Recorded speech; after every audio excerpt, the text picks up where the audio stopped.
What's up? Welcome back to Nowstalgia. Dave here with a review of the Acolyte first season out in full on Disney Plus, Star Wars series from Leslie Headland, set in the High Republic 100 years before the beginning of the prequel films, the earliest in time we have ever spent on screen with Star Wars. And the Acolyte has certainly been a polarizing and divisive show, and unfortunately a lot of that has been from bad faith actors who I think have kind of distracted from the actual legitimate flaws and criticisms and critiques you can make of this series.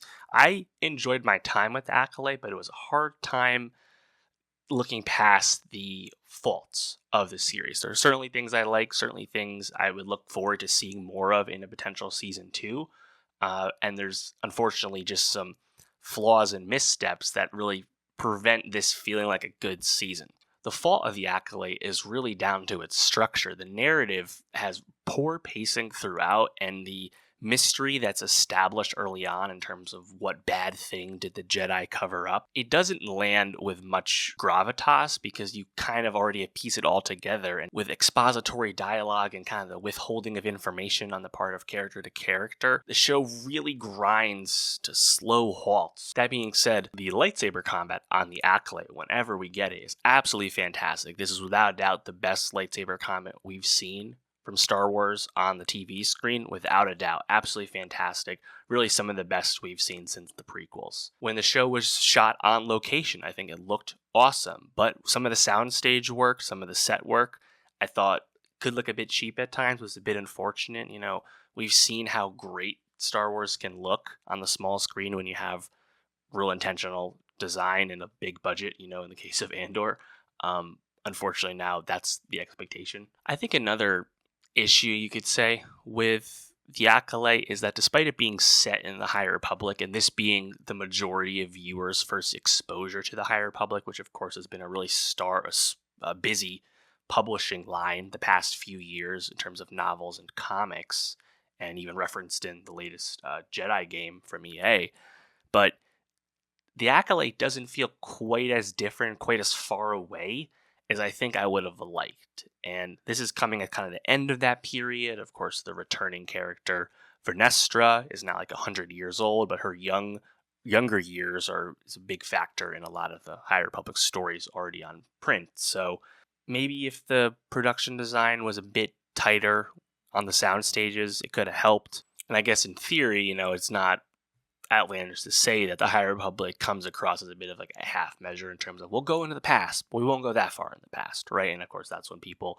would cite the desire to maybe do the Knights of the Old Republic one day, which is thousands of years in the past, or see James Mangold's Dawn of the Jedi movie that's still in development, which is the very beginning, of course, even further thousands of years in the past. So those ideas still pretty tantalizing, but I actually think like when you do something like this, it just feels a bit familiar at times. And not necessarily like a bad thing per se. It's not really much of a storytelling fault. It's just like about managing, I think, audience expectations. Like I said, you know, I think the reason the Acolyte like doesn't really connect from a storytelling perspective, despite some cool elements throughout, is again like that central mystery, which was talked about in the lead up to the series. You know, a lot of Rashomon influences, right? You know, you're kind of putting a high bar on it, but the mystery just felt a bit thin, and you know, I just don't know if there was a whole lot to really uncover, per se, in terms of what did these 4 Jedi cover up? Well, oh yeah, it turns out they kind of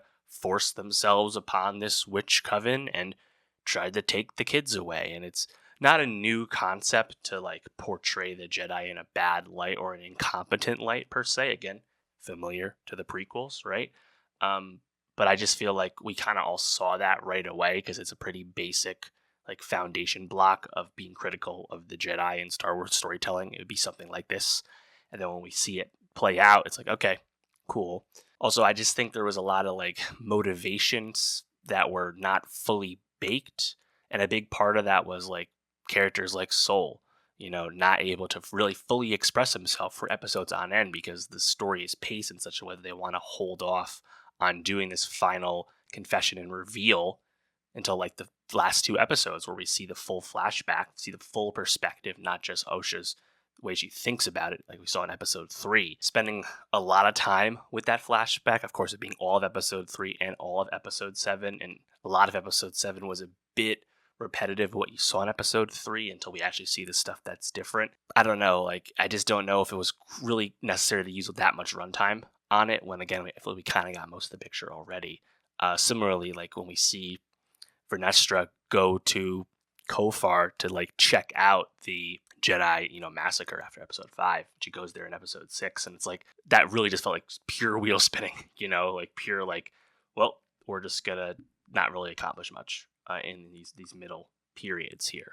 So yeah, like I think like some of the lore implications of the Acolyte, it's pretty interesting stuff, right? Like I think Osha and May both being this kind of like forced dyad, a la the sequel trilogy. Interesting premise, right? Kind of most notoriously with this show, having them be kind of conceived somehow out of thin air by this coven, Jodie Turner-Smith, Amaya, Mother Amaya, however you say it, her crew, and that being seemingly the test case, the 1.0 version of this process that Darth Plagueis and Darth Sidious come upon in the years to come, of course, leading to the Go Anakin Skywalker coming to be.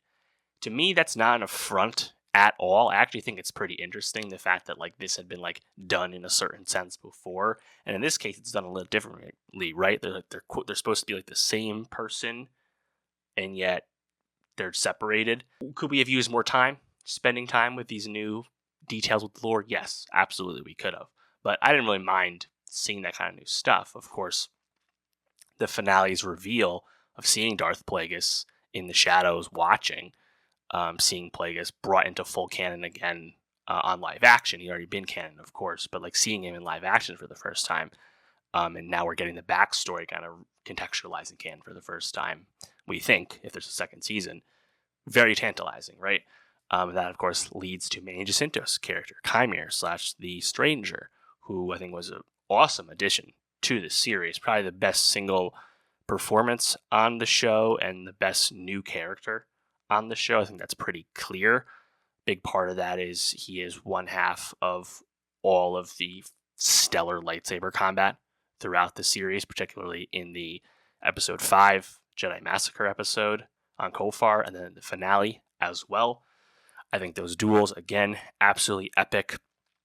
Episode 5, watching him really run train on all the Jedi that came, and of course seeing a lot of Jedi with show up with no name, right? Not even having lines. So then you had a feeling a lot of them were going to go.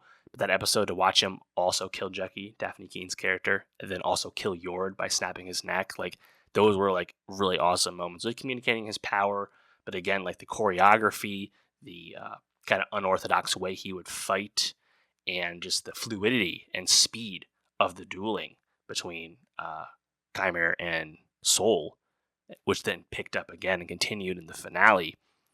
Really awesome. Again, like it kind of blows away the combat in Ahsoka for sure. Better than the stuff in Obi-Wan as well. And I think it's right up there with like the combat in The Last Jedi and obviously the prequel stuff. So awesome to see that.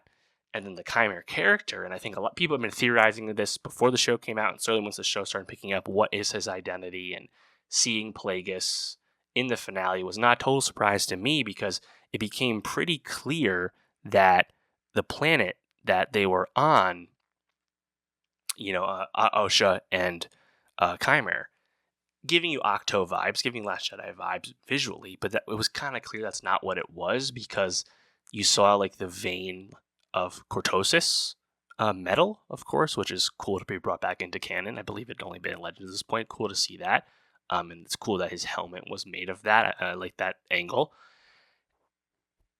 The visuals and the fact that the Cortosis was present was very much the, or in reference to the planet Baldemnik, which was the planet location from the Darth Plagueis novel. And the fact that people were already theorizing due to the timeline of, is Chimere Plagueis' apprentice or something along those lines? The fact that we saw him in the finale wasn't a total shock. That's pretty interesting. I think now it feels like Chimera could be Darth Venomous, who was like the secret apprentice or apprentice that was like taken on by Darth Tenebros, who was the master of Plagueis. And point is, I don't think there's any violation of the Rule of Two lore or anything of that nature with it. It's just a bit gray at this point, but I think it all can sync up pretty well. And Sith taking on prospective Sith taking on pupils trying to become Sith themselves, and Sith taking on multiple apprentices before committing to one fully. That kind of muddiness has been pretty well established in terms of Star Wars Legends storytelling to this point. So, like, again, like, there's nothing like new being established with any of that. Just like for Nestra having a light whip, we had that already in Legends with Lumia, right? So it was cool to see that again, just as like a token little like flash, right? But yeah, that's why season 2 is pretty interesting. I would have actually kind of liked if season 1 was a bit more self-contained, just because Acolyte hasn't been a monster hit, so to speak, and we haven't really resolved much in terms of that. The only Jedi who lived and has any inclination of Chimera and his dark side abilities is Vernestra, and we learn that she was in fact his like old master in a certain sense, and we see her approaching Yoda at the very end of the series, season 1. So there's a lot of gray area here, but I think the potential to tell more Sith leaning story is tantalizing. Also, notably, the Acolyte has killed all of its Jedi characters, with the exception of Vernestra, who was an established character already in High Republic storytelling. Of course, all the other famous actors on the Jedi side are dead, right? Lee Jung-jae's soul dies in the finale, and of course, Charlie Burnett and Daphne Keene's characters got killed in Episode 5. So, and the other famous people in terms of Soul's compatriots, right? Kilnaka the Wookiee, Carrie-Anne Moss's Indara, and Dean Charles Chapman's Torbind, they're also all dead. So, in a sense, the show doesn't even have to be much of a Jedi show if it was to come back. And I think that's what's fun about the title, right? The Acolyte. Well, there's a lot of acolytes and potential acolytes in terms of how the story was communicated. And I think plot-wise, there's fun places to go. And you would hope that a potential second season would be able to be told in a, I don't know, more conventional manner. Like, there's pacing things to fix here. There is just kind of narrative decisions that should be cleaned up in a future season in terms of making a better television season. So yeah, honestly, the way I feel about The Acolyte is pretty similar to how I felt about a handful of Star Wars series on Disney Plus, right? I kind of have this in the Mandalorian Season 3, Obi-Wan Kenobi tier, probably at the top above those and ahead of Book of Boba Fett, but this is certainly below the first 2 Mando seasons and obviously below Andor. And I think this is below Ahsoka as well, just because that, I think, storytelling-wise is more effective, even if this show might have bested it with some of its action. And, yeah, I think the kind of unevenness, generally speaking, from Lucasfilm on TV, it's not surprising at this point, but to me it lends more credence to the fact that why can't we focus on getting this back on the big screen where this franchise belongs? And they're doing that. Obviously, there's 3 movies in development. The Mandalorian and Grogu is, in fact, dated for 2026. So we think we're getting there, finally. Only going to be 7 years after The Rise of Skywalker between movies. But whatever. We've talked about that ad nauseum. So, yeah, I think I'm curious if this gets to Season 2, given that Bob Iger has peeled back the spend and the creative desire for expansion on Marvel's front with Disney Plus, right? They're doing like 2 shows a year, so this show, if it was to come back, would take a little while to get here, right? I feel like we're going to get Skeleton Crew and or Season 2 next year, and then what, right? We don't really know. There's nothing like scheduled. So there's room to put this on the docket if they want to run Star Wars series while they bring movies back. So maybe we're approaching a new transition point. Again, something we've said before. We'll see.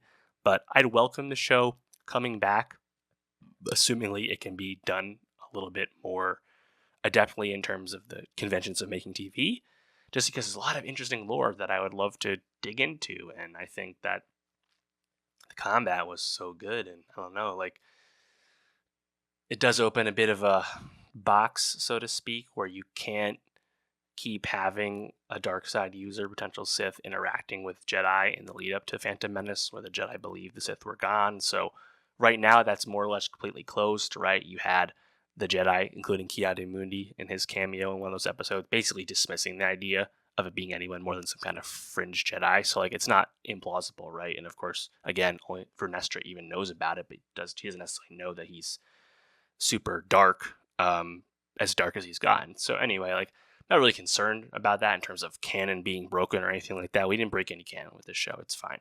But it is a tight rope you have to walk in terms of continuing to bring Jedi and dark side users together before the prequels. So still welcome it, but we'll see what happens. But yeah, let me know, what did you think of the Acolyte? There's obviously a lot to it, a lot of good, a lot of bad as well. Things to like, things to be let down by. I forgot to mention, I think the child acting on this show was quite poor. And the fact that we spend really 2 full episodes, 3 and 7, with them a lot, was a bit tough. I thought young May, young Osha was not good. That's probably my biggest complaint out of everything. Just that was poor. But yeah, let me know what you think of the Acolyte. And for more TV reviews, more Star Wars, subscribe. And I'll see you next time.